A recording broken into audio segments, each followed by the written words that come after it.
Good evening, everyone, and thank you for those of you who have come to join us. We're really sorry for the technical glitch that happened earlier. 2 minutes before we were about to go live, our live feed dropped and we've had to send a new link. So get the link sent to all your friends and tell them come join us. A very warm welcome to our Veterinary Nurses Evening. My name is Mandisa Green and I'm President of the Royal College of Veterinary Surgeons. I'm delighted for those of you who are able to join us online this evening. It's a great shame that once again we won't be able to do this in person so that we can meet, congratulate all of you who have recently qualified, as well as our successful diplomates face to face. However, these online events do have some advantages, as many more of you have been able to attend and watch from the comfort of your homes.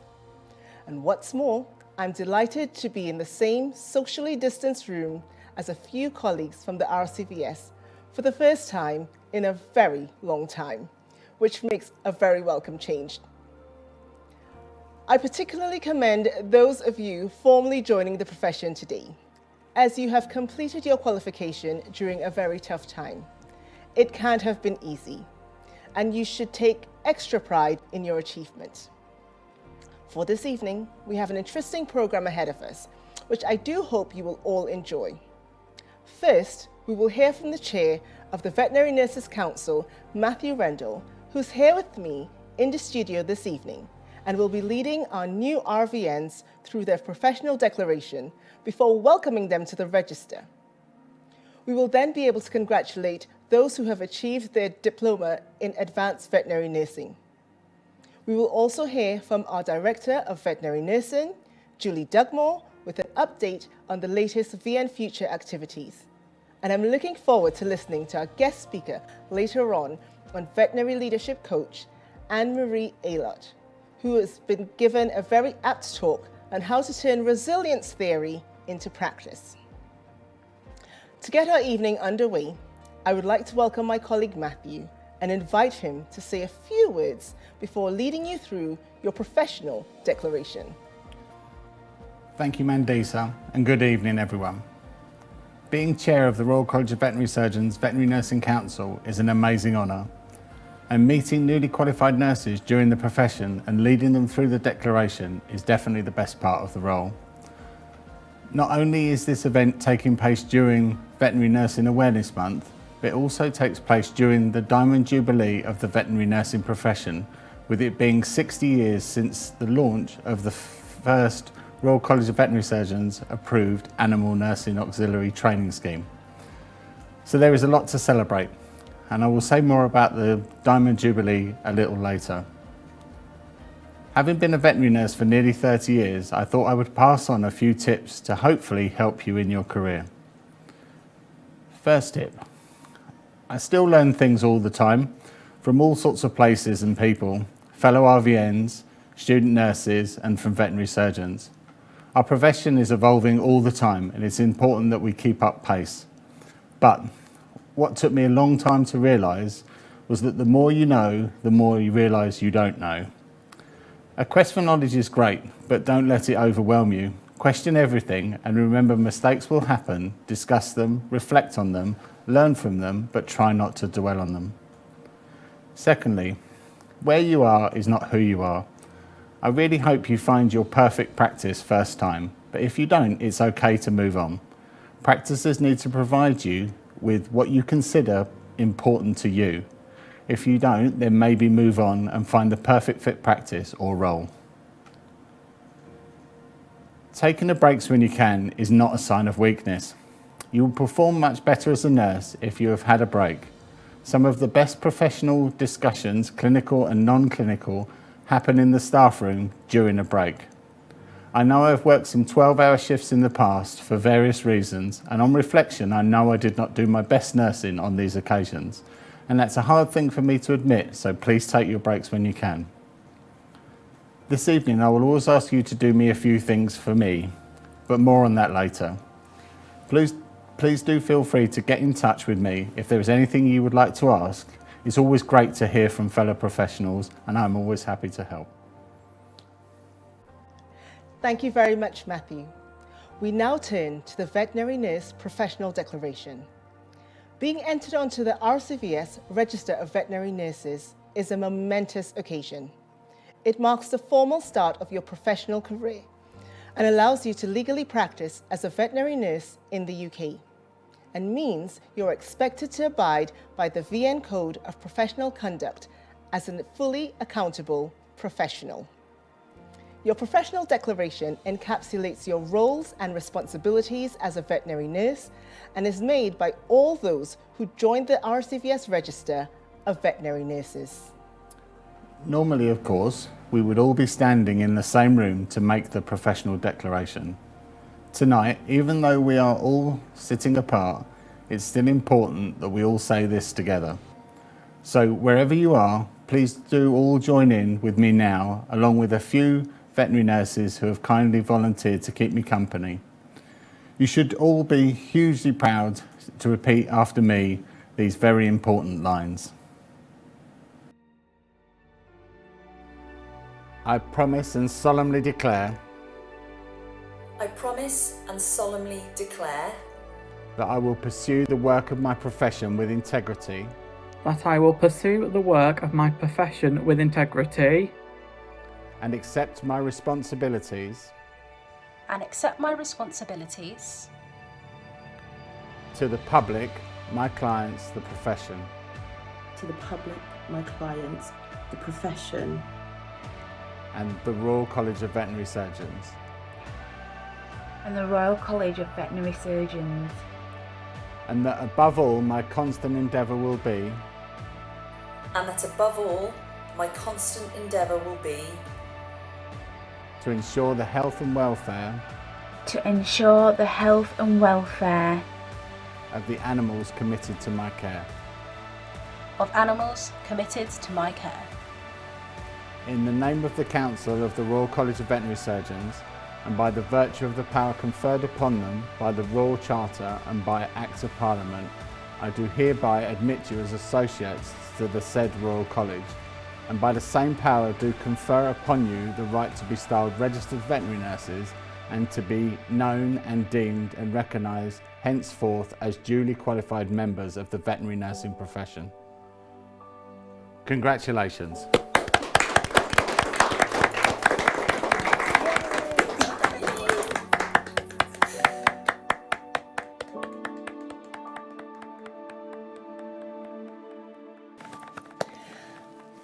Many congratulations to all of you making your professional declarations wherever you may be. It is always stirring to hear those words being said out loud, and I know your families, friends, and colleagues will rightly be very proud of you. We now move to the formal admissions to the register. Again, at this point, the President and I would normally invite all our newly qualified VNs to the stage to be formally admitted to the register. Instead, we would now like to display our virtual stage, which features the names and photos of all of those that are joining the register this evening. We also have received a few messages of support and congratulations from one or two well-known faces from our professions, so watch out for these. And please don't forget to cheer extremely loudly when you hear your name called. Emma Bampton, Molly Barker, Charlotte Baum, Rebecca Boyling, Ingrid Botha, Rosie Botwright, Megan Brailsford, Molly Brannigan, Stephanie Buckton, Connor Burns, Laura Carpenter, Emma Clayton, Jade Corbett, Jade Davis, Samantha Ann Denton, Emily Drew, Carrie Dyson, Elizabeth Ellis, Charlotte Fors, Samantha Fox, Chloe Freeman, Daniel Gorn, Hannah Gerstein, Paula Greenhalgh. Jamie Greenwood. Hello everybody, my name's Andrea Jeffrey and I'm one of the council members for RCVSVN Council, and during my time on council, being part of an award ceremony has been such an amazing thing, and so I just want to say congratulations to you all today. You must be so proud, as must be your families, to be in your uniforms and having your badge and being able to call yourselves registered veterinary nurses. Well done. I was completely in awe of the veterinary nurses that I worked with as a new grad and amazed by their wealth of knowledge and huge skill set. You're wonderful, and I couldn't do my job without you. I'm lucky enough to work with the most amazing team of veterinary nurses on a daily basis. My team of both RVNs and SVNs are really the heart and soul of the hospital. They support the vets on a daily basis, the front of house team, and the level of skill and expertise they have is outstanding, and we'd truly be lost without them. I'm really excited as how the veterinary nursing profession is going to develop over the next 30 years. Hannah Hansford-Harvey. Gemma Harris. Madeline Harold. Zoe Hill. Rebecca Hitchcock. Rachel Humphreys. Mary Ingle. Natasha James. Talis Jones. Sophia Khan. Sarah Kyle. Rebecca Lacey. Kirsty Lack. Alice Lavelle. Sarah Lokia. Tara McCusker. Rhiannon McKay. Laura McKillen. Frida Mitchell. Louise Moody. Holly Moon. Gemma Mortland. Claire Moth. April Murphy. Maria O'Dowd. Jessica Parker. Emily Parrott. Megan Pearson. Sarah Phelan. Louise Reed. So this is a really big, warm welcome to the profession for all of those new RVNs who are joining us today. Well done. And a huge congratulations to all of those nurses who have achieved their advanced diploma. They're both really big achievements in what has been a really tough year. So congratulations again and a huge well done. I feel that trying to work without RVNs would be like trying to drive a car without fuel. They're truly the heart and soul of any practice. I'm Kate Richards, Junior Vice President of the RCVS. Starting out as a farm animal vet, I didn't see much of the vet nurses working in the operating rooms. Fast forward 30 years, and I'm inspired by the vet nurses I meet and read about, working in charities, in academia, in research, practice management, and in clinics across the UK and abroad, winning accolades and awards. I commend your passion and commitment. You demonstrate that the vet nurse qualification truly is a passport to a career as diverse as your ambitions. Congratulations on your Diamond Jubilee. Georgia Reed. Whitney Robson. Annabelle Rolls. Michelle Reisner. Melanie Safir. Megan Shaw. Madalena Sidor. Sarah Jane Simmons. Emma Smithers. Alicia Summers. Fiona Taylor. Georgia Taylor. Katie Troop. Christy Ward. Kirsty Warner. Charlotte Welburn. Chloe West. Lauren White. Shawnee Wilson.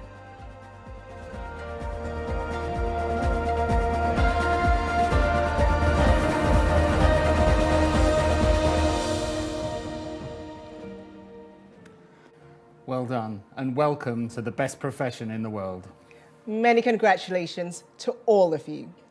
We would now like to formally welcome and congratulate those veterinary nurses receiving their diplomas in advanced veterinary nursing, known as the DIP-AVN. The DIP-AVN is an advanced professional qualification for veterinary nurses that allows them to further develop their professional skills and knowledge across a variety of veterinary nursing disciplines, such as anaesthesia, intensive care and diagnostic imaging. It is a significant achievement, and the breadth and depth of the skills learned while taking the qualification reflect the various different paths and opportunities available to us as veterinary nurses. The names of those being awarded the DIP-AVN this evening are as follows.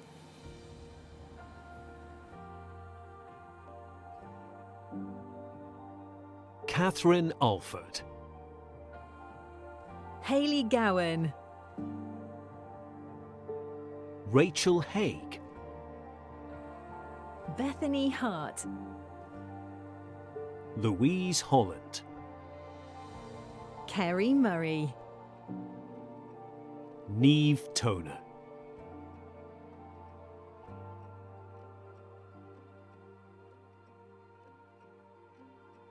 Many congratulations again to our newly registered veterinary nurses and to our veterinary nurse diplomates.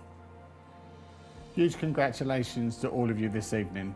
Now, before we move on to this evening's speakers, I would like to invite Mandisa to give her formal address.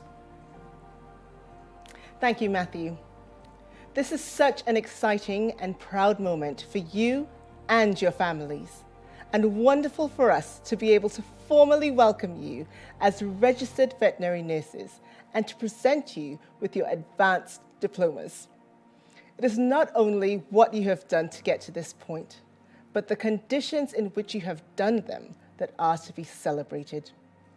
You have navigated completing your qualification through the ongoing pandemic, the restrictions, and the constant uncertainty.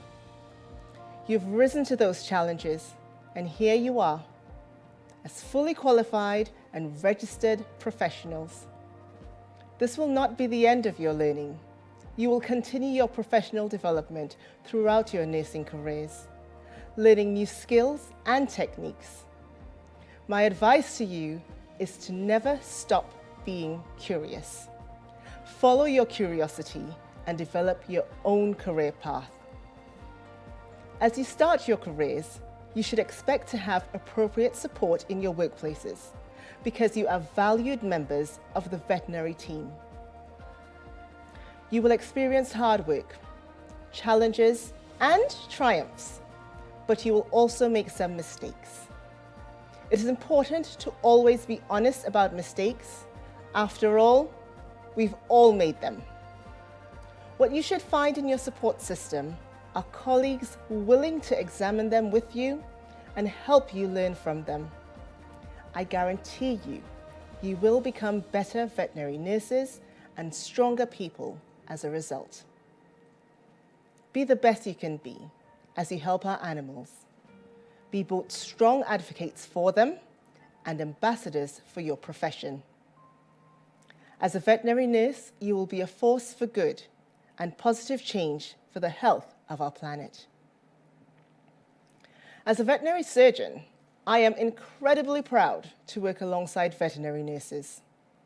I have been very lucky within my career to work with some amazing veterinary nurses, and I've learned so much from being part of the wider veterinary team.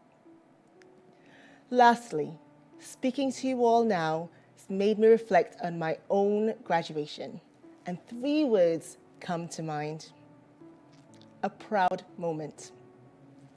A proud moment for all of you with those letters RVN now firmly attached to your name. A proud moment for the tutors, lecturers, professors, and other teaching staff who have watched you grow and develop. A proud moment for the training practice team who took you under their wings, mentored you, trained you, and now get to see you become a professional in your own right. A proud moment for the family and friends who are here to support you. And finally, it's a proud moment for your profession, welcoming new, enthusiastic, caring veterinary nurses to this amazing profession that I am so proud to work alongside. So welcome. Be kind to yourself and others, especially as you find your feet. And most importantly, when you're having a tough day, never forget the positive impact that you make. My congratulations again. I will now hand back to Matthew to introduce our first speaker. Thank you, Mandisa.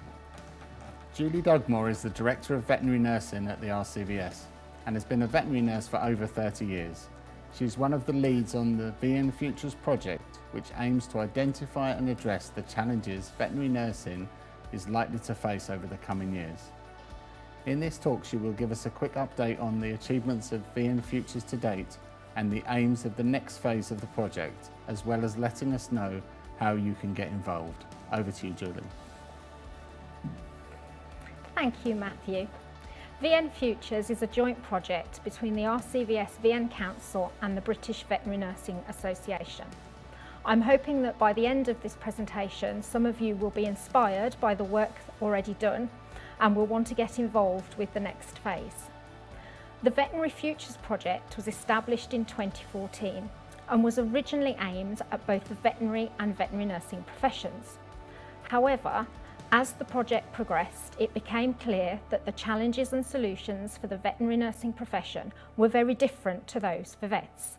So in early 2015, Vet Futures challenged the veterinary profession to develop its own clear vision and ambitions to ensure that veterinary nursing is a dynamic, rewarding and sustainable profession both now and in the future. Over the last 5 years, VN Futures has achieved a great many things. We've developed the Certificate in Advanced Veterinary Nursing, or CERT-AVN, a cost-effective, flexible, modular style framework leading to awards in a variety of subject areas. For example, anaesthesia, oncology, emergency and critical care, dentistry, coaching and mentoring, and evidence-based practice. There are now 4 universities accredited to offer the CERT-AVN, with 2 more currently going through the application process. We teamed up with the Webinar Vet to deliver a series of webinars addressing issues around reward and recognition, value and maximising the potential of veterinary nurses, and leadership opportunities within the profession. Through collaboration with the Royal College of Nursing, we have used a novel approach to support smoking cessation. There has been a considerable focus on the role of the community nurse and the benefits and challenges that presents, not least the legal requirement under Schedule 3 of the Veterinary Surgeons Act that says veterinary nurses must work under the direction and employment of a veterinary surgeon. 2019 saw the launch of the School Ambassador Pilot, a joint venture with STEM Learning which aims to inspire the next generation of veterinary nurses. The group has developed a wide range of resources and is hoping to roll out a programme of school outreach later this year. We have published a series of blogs covering topics such as clinical coaching, working during the menopause, nurturing the next generation of nurses, and role recognition. We have worked with the RCVS Leadership and Innovation team to provide access to the Edward Jenner Leadership Programme and to include veterinary nurses in the Inspiring Veterinary Leaders campaign. Following the 2017 Schedule 3 survey, to help vets and nurses feel more confident that they are working safely and legally, and to ensure that nurses are fully utilised in satisfying roles, we have developed some Schedule 3 case studies intended to provide clarification on how nurses can work within Schedule 3 and what they can do independently. We have also produced the superb poster to help vets in practice remember the key things they need to consider when deciding to delegate to veterinary nurses. The Veterinary Nurse Diversity and Inclusion Group is gathering data on diversity within our profession and through working with others is encouraging a more diverse workforce. We have worked with the Mind Matters initiative supporting the mental health and well-being of the veterinary team and are currently looking at how we can best support the general well-being and mental health of student veterinary nurses. May 2020 saw the launch of a dedicated VN Futures website where you will find further information on everything I have mentioned this evening, along with the full report and action plan, case studies, news, views, resources, and so much more. Separate to VN Futures, I just wanted to highlight the work of the RCVS Legislation Working Party, which produced a series of recommendations that the RCVS launched a 6-month consultation on last November. One key area of recommendation was enhancing the VN role. In addition to separating employment from delegation and giving statutory protection to the title veterinary nurse, the Legislation Working Party also recommended extending the VN role in anaesthesia, undertaking cat castrations, and exploring the possibility of a VM prescriber role.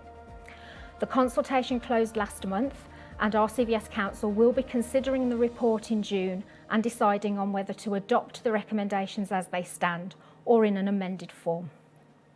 So what's next for VN Futures? VN Futures was initially a 5-year project. However, some of the ambitions within the initial report are very ambitious, and more is needed to be done to complete them in their entirety.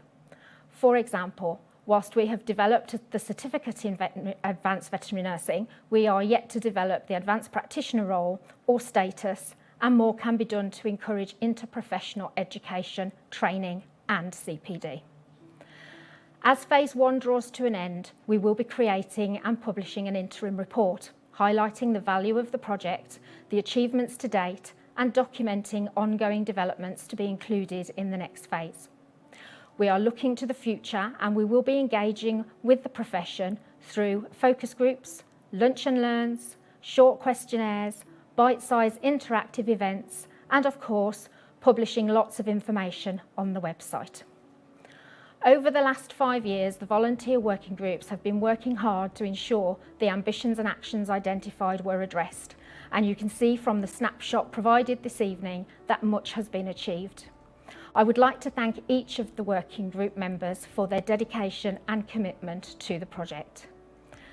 As phase 1 ends and phase 2 begins, whether you are in clinical practice, education, industry, government or research, we would love to hear from you and engage with you in shaping the next chapter of the VN Futures project. We will of course be at BVNA in October, so please do come and visit us. To get involved, please contact Jill MacDonald on jill@vnfutures.org.uk or visit the website. Thank you. Thank you very much, Julie. And don't forget, you can visit the new VN Futures website at vnfutures.org.uk to find plenty of details and resources relating to the project, as well as information about how you can all get involved. Now, as I mentioned earlier, this year marks 60 years since the launch of the first RCVS approved Animal Nursing Auxiliary Training Scheme, which means that 2021 is our Diamond Jubilee year. 60 years is a huge milestone, and it's very fitting that 2021 is also going to be an amazing year of firsts for our profession. We will award the first certificates under the new Certificate in Advanced Veterinary Nursing programme. It will also be the year that the profession will reach and hold 20,000 VNs on the register. We will also see the new apprenticeships undertaking endpoint assessments and entering the VN register. Also, all being well, we will introduce a new advanced practitioner status for veterinary nursing. And veterinary nurses will also be able to become assessors for the Royal College of Veterinary Surgeons Practice Standard Scheme for the first time. These are tremendous achievements and step forwards for our profession. On a personal note, I feel completely honoured to be the first male veterinary nurse to chair VN Council and be able to celebrate and reflect on the first 60 years of our amazing profession. We have lots of activities planned, so please look out for further announcements and look out for the special Diamond Jubilee emblem that you can see behind me. It's going to be great, and I hope you will all join in. It's now my pleasure to ask Mandisa to introduce our keynote speaker, Anne-Marie Aylott. Thank you, Matthew. We are delighted to welcome Anne-Marie to our event this evening. Anne-Marie originally qualified as a veterinary surgeon and ran her own practice for many years before deciding to turn her love of science, learning, and evidence to leadership and coaching consultancy. As a consultant, her focus is on helping organizations and individuals to create a positive culture of change with a focus on employee motivation and happiness. Her training focus on developing strong and inspirational leadership within organization. It is grounded in research and psychology with the aim of developing communication and emotional intelligence skills and driving high-end resilience in leaders and their teams. Anne-Marie's talk this evening looks at how to turn theory into practice and is titled Turning Resilience Theory into Resilient Vet Nurses. Time permitting, Anne-Marie should also be able to take some questions at the end. If you have a question, here's the ways to send it to us. By email at events@rcvs.org.uk, via Twitter using the hashtag VNEvening. By all means, send your questions during the talk and we will do our best to ask as many as we can at the end. Let us know if you're happy for us to read your name too. Welcome, Anne-Marie. Over to you. Thank you very much, Mandisa. That was a beautiful introduction. What I like about this particular evening is that it really is a bridge. It's a bridge from everything you've accomplished so far and into what is going to happen in the future. I also find it somewhat hilarious that we're talking about resilience, and we had a great example of that and what was going on in the studio when suddenly the live link went down. And I must admit, I was sitting in the background chuckling quietly. I hope that you paid attention to what both Matthew and Mandisa were saying to you. There were so many good things in there. They know exactly what you need to do. They know what you need to pay attention to, and those were extremely wise words. So first of all, what I want to do is I want to acknowledge the fact that this is a celebration. And we're very good at getting to a point in time where we've achieved something and then immediately start to think about where we are going to go next. And one of the first things to think about resilience is to allow us the time to dwell, to enjoy where we are at, to take our time to really celebrate where we're at. And look at it this way, we've just given you extra time with the delayed start that you could raise a glass on behalf of all of each other and certainly on behalf of yourselves. So when we look a little bit at what's going on in the world, is we also have to recognize that the second thing about resilience is that you have it already. How do we know? Because you have managed to go through the last 1.5 years that have been completely unprecedented, that nobody have ever seen what was going to happen before. You have kept going through some extremely hard times. You've had the discipline and the focus to keep learning despite the fact that everything in the practice was running amok and everybody was scrambling to try to find out what to do, when to do, how to do. Even when everything you did ended up being more of a cumbersome job where you had to work with extra PPE, you still kept going. You kept going at a time where everybody's energy, everybody's motivation was being drained by all the changes around them. Now, you might have thought that your education was going to be something like this. A brisk walk or run, going up those stairs, feeling kind of tired at the end of the day, but also feeling a sense of achievement. And you might then have realized that it was probably more like this. So the most important thing before we say anything else about resilience is to say you have demonstrated outstanding strength and tenacity. You've not only coped in extremely difficult times that are draining everyone's emotional and mental resources at an alarming rate, you have persisted in putting time, effort, discipline, and focus into carrying on learning and into finding different approaches to making things work. That is impressive. So let's look a little bit about what people think resilience is and what it really is.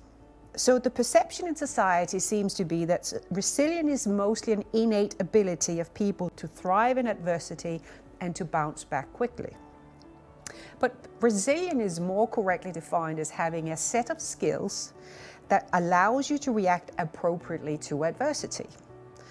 And adversity is something that comes in many forms, and yes, we've had the pandemic, but what I really want to acknowledge is the fact that we have challenges and adversity in our everyday environments, because life just happens. And when you think about a veterinary environment, or even in any environment where you are interacting with animals, we know just how unpredictable it is.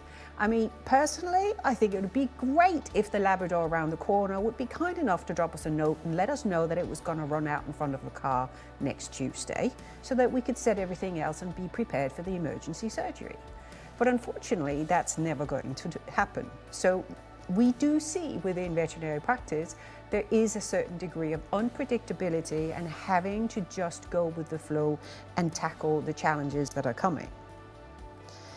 So often we focus on resilience as an outcome because outcomes are easy to measure. It's something that we can tackle. It's something we can recognize and categorize. And what we have to recognize is that resilience is a process. It's really about everyday skills that everyone can learn. Skills, however, that you have to choose to apply. True resilience really is about the bounce back. It's about how we recover our energy. Recover our energy, notice those words, on an hourly, daily, weekly, monthly, and lifelong way. Because life will happen, and sometimes in predictable ways, and sometimes in very unpredictable ways, as I'm sure we've all of us realized. So what is it that drives resilience? What is it that gets us to that place? Let's look at a little bit of neuroscience. So everything we do in life is really about balance. It's about where we are at. It's about keeping ourselves and our minds in that place where we can cope with things.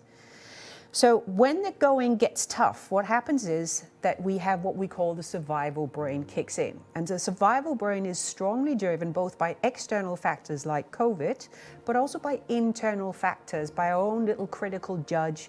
You know the one, I'm sure you know the one, that sits in the back of our heads and goes, judgy, judgy, judgy, and tells us what we're doing wrong and what we should do better and what is terrible and really, did you mean that? I don't know if you have one of those, but I know I used to have a pretty strong one. It's gotten better, don't worry. Now what happens is our stress response kicks off when we have those external factors and our internal factors, and we end up trying to focus, trying to work through under very difficult circumstances. On the other side of the brain is what we call our flow brain. And whereas the survival brain is hardwired to look for problems and challenges and what we're doing wrong because it's a survival brain, and you want to recognize the lion that's in the bush and react immediately, the flow brain is the one that has the ability to take a step back and kind of go, that's interesting. I wonder what was bringing that on. The flow brain is really the place where we go when we just go into that state of being. When we are going for a long walk in the woods and we notice the smell of the wet leaves. When we're sitting somewhere at a desk and we're looking out the window and we're seeing the way that the light filters. Or when we're holding a cat and listening to the deep purr. Or when something is going on in the practice and we're pulling together as a team, coming up with creative ways to solve problems. Now, what we need to be aware of is that when we're in our survival brain, all the energy is taken away from the part of our brain that thinks, and it is redirected into something that's more like a reflective action. So when we're in our survival brain, energy is much lower.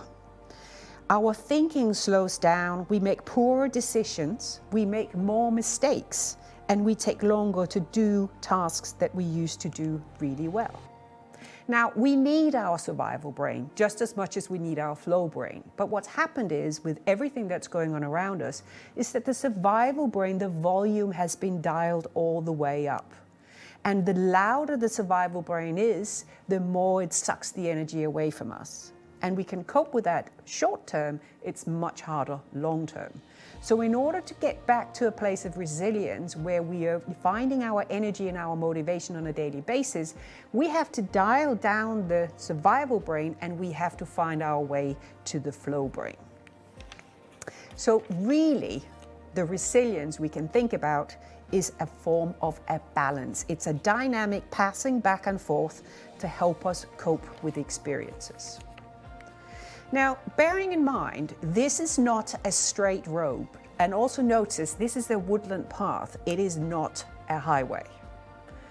So when we think about balance, we have to recognize that it's something that we have to do ongoing, that it is something that we have to keep working at, and that balance only happens when we are actively practicing and working on getting our flow brain going. Because what happens is that the brain works just like a muscle.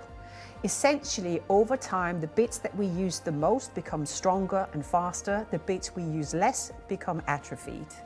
And what has happened with everything around us is that our survival brain has gone up. So now let's look at techniques for how we can shift the pattern. Now, I like to look at it as two things. The first one is to focus on the senses.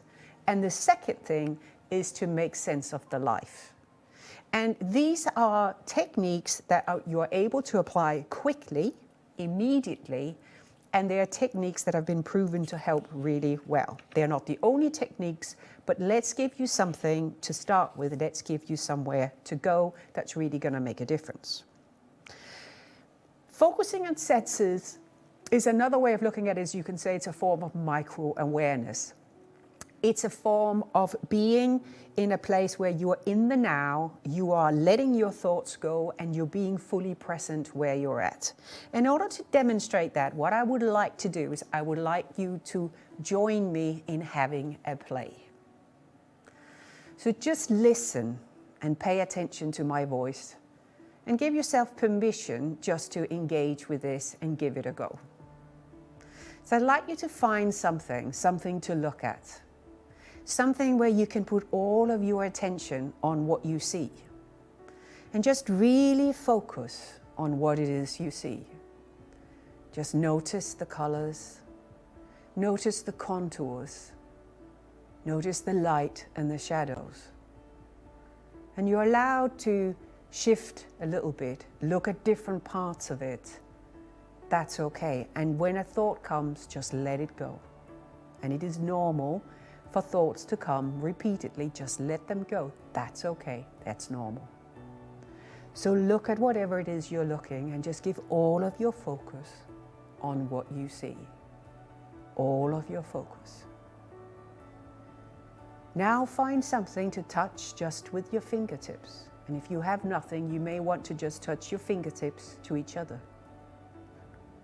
And just touch it with your fingertips in such a way that you can feel the ridges of your fingers and let that thought go. Just keep noticing what it feels like, where it goes. And you may take all the fingers of one hand and you may touch them to the fingertips of the other hand. And you may want to just slide those fingers down and really feel your palm. Feel the differences in texture and in temperature and let that thought go. And now just notice your breathing. And I might be curious as just how deep that breathing is, and wherever it is, that's fine. Just notice where you breathe, whether it's the chest or the stomach, and just keep focusing on your breathing and let your thoughts go. And as you breathe, focusing on your breathing, take a deep breath, and as you exhale, notice the temperature of the air as it passes through your nostrils or your mouth, and how it differs between inspiration and expiration, what the difference is in temperature. And now notice how your body is, where it sits in the seat or stands on your feet, and whether the pressure is even or there is some differences, and just let go of those thoughts. Stay focused. Just notice what you feel. And allow your attention to drift all the way back down to your feet. And find all your toes. You may want to wriggle your toes just to find all your toes and let go of those thoughts. And just really notice your toes. Really notice your toes. And now shift to focus on what you hear and listen to the sound that's the furthest away from you. Just really listen to the sound that's the furthest away from you and put all your attention on that sound and let go of any thoughts. Now change to really focus on the sound that is the closest to you. And really focus on the sound that's the closest to you. And let go of any thoughts. And if you haven't already noticed the sound of your breathing, notice the sound of your breathing now. And I might be curious as what will remind you to start to practice micro-awareness every day. What time of the day might remind you? Is it when you are truly listening to a client that you notice their eyelashes with intense focus? Is it that you start to listen to not just the words but the space between the words of what is said? Or is it that as you drive your car you fully notice the scent of the air coming in through the window or feel the seat beneath your body? So micro-awareness is something that we can do in any situation in life. And I wonder which sense was the most calming for you? Which one? Was it listening? Was it breathing? Was it feeling your body that made you feel calm and made you relax? And that's a good place to start. Remember that you are in charge of your life. You have to decide when and how to use this technique, because this is a technique that requires practice. Now, ideally, you will use it for about 10 seconds at a time minimum and use it throughout the day. And what happens is that every time you apply micro-awareness, you lower the cortisol levels in your body and you end up feeling much better. Even if you get to the evening and you go, oh, I didn't do it, I forgot it all day and I had a really bad day. If you go back and revisit the situation, relive it in your head and imagine doing some micro-awareness, you are still going to work the part of your brain that's going to grow your flow brain. So just trust me on that one. So the other aspect was really around making sense of your life. And in order to make sense of your life, there's a number of questions that we want to ask ourselves. And the first question is, what can I learn from this? And this feeds straight into what Matthew said about constant learning. And when we think about what we can learn from things, it goes hand in hand with the next one, which is really about how can I turn this into a gift now or in the future? And we may not realize just what is a gift or what will become a gift. And it can be months, it can be decades before we realize that something is a gift. But what's important is that we keep coming back to whatever it is that's put us in a slightly bad place, whatever adversity we come across, and ask ourselves, how can I turn this into a gift? And one way we can turn it into a gift is we can think about, how will this inspire me to try new things or to think out of the box? And sometimes it is the worst cases of adversity that gives us the most inspiration. So many years ago, we had a car crash in our front garden, and it was 4 young lads driving a car. Well, actually, 1 driving a car and 3 passengers, let's get real. Otherwise, it would have looked a bit strange. These 4 young men crashed, and 2 of them were killed. And it was a very, very traumatic experience for my husband and me, because we were the one that were literally picking up the pieces. But what it did do, the gift it gave us and the inspiration it gave both of us, was to think about how we could enjoy every day of our lives, how we could appreciate each other much more, to the degree that even to this day, we never ever leave the house without having a proper goodbye and a real affectionate kiss. So that's just an example for how you can take a piece of adversity and turn it around. So as we reach the end of this talk, I really want you to do a little bit of reflection. I want you to reflect upon what you can learn. I want you to think about and reflect upon how you can take some of these things forward, how you can take them into everyday life, and how you can carry on learning from all of the adversity to grow your resilience by practicing these skills. Thank you. Many thanks, Anne-Marie, for such an inspiring talk. I don't know about you all, but I'm certainly feeling more relaxed and very resilient. I think a lot of us often talk and read about resilience, but sometimes struggle to know exactly how it works, how you can introduce and nurture and sustain it in the busy veterinary practice environment. I hope Anne-Marie's talk gave all of you something to think about and reflect on, and showed that you can play an important part in introducing many of these practical steps in your own workplace. Now, I think we might have a few questions for Anne-Marie, so at this point, I will hand back to Matthew. Thanks, Mandisa, and thanks, Anne-Marie, for a fascinating talk. While we're just gathering the questions from our online audience, I'm going to use the chair's privilege to sneak in with one of my own questions first.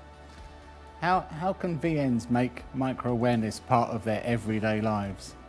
Do you know, that's a great question, Matthew.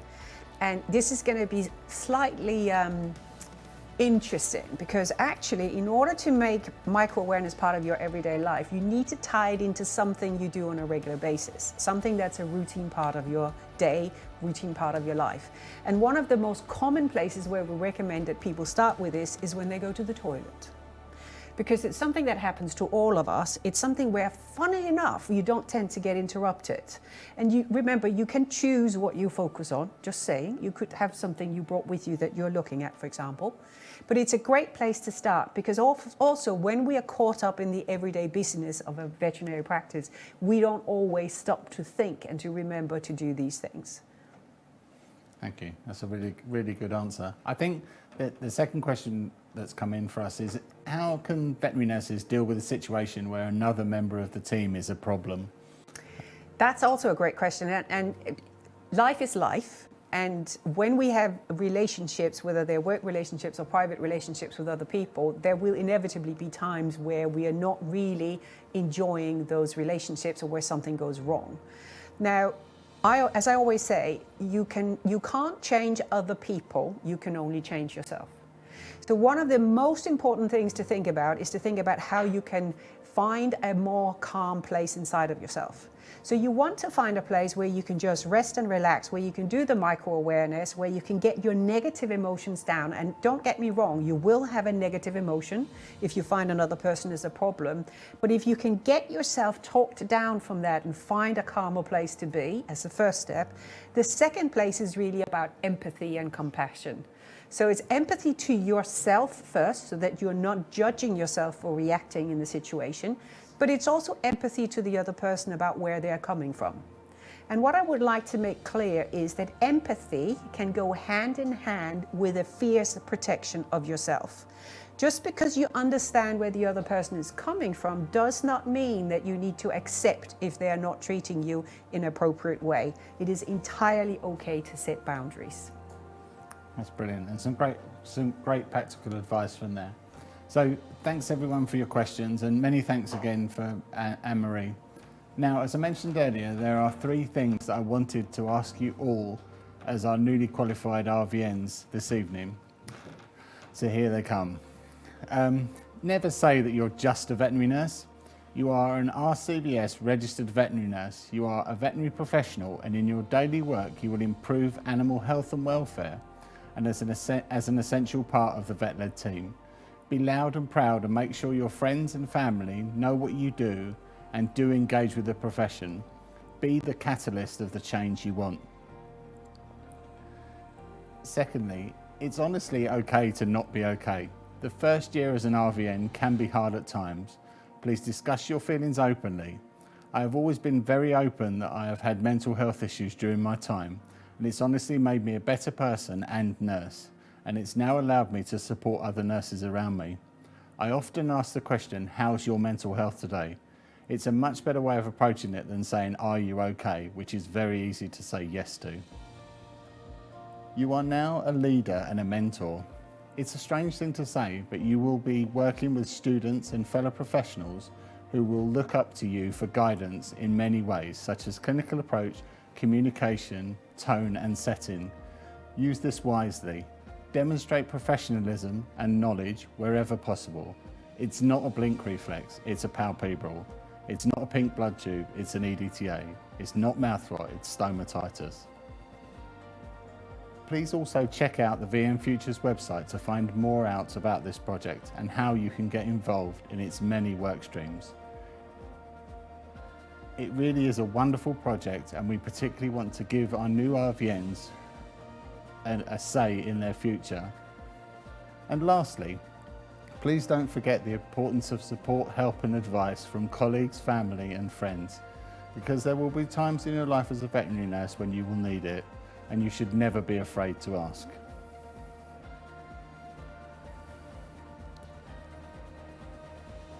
Thank you, Matthew. So, ladies and gentlemen, as we approach the end of our evening, we would just like to leave you with a few thank yous. Thank you again to our speakers, Julie and Anne-Marie, for their fascinating talks this evening. Thank you to the BDA and Imagine presentation teams here at the studio for their creativity and technical expertise. A big thank you to Chloe Baxter and the rest of the RCVS communications team for organising the college's first ever hybrid event tonight. Yet another first in our Diamond Jubilee year. And thank you, of course, to all of you watching, listening around the country for taking the time to join us this evening. And finally, congratulations once again to all of our newly registered veterinary nurses and our new VN diploma holders. I do hope you've enjoyed having the opportunity to celebrate your achievements this evening, even under these strange circumstances, and that your friends, family, and most importantly your pets have been able to join in as well. Thank you and good night. Good night.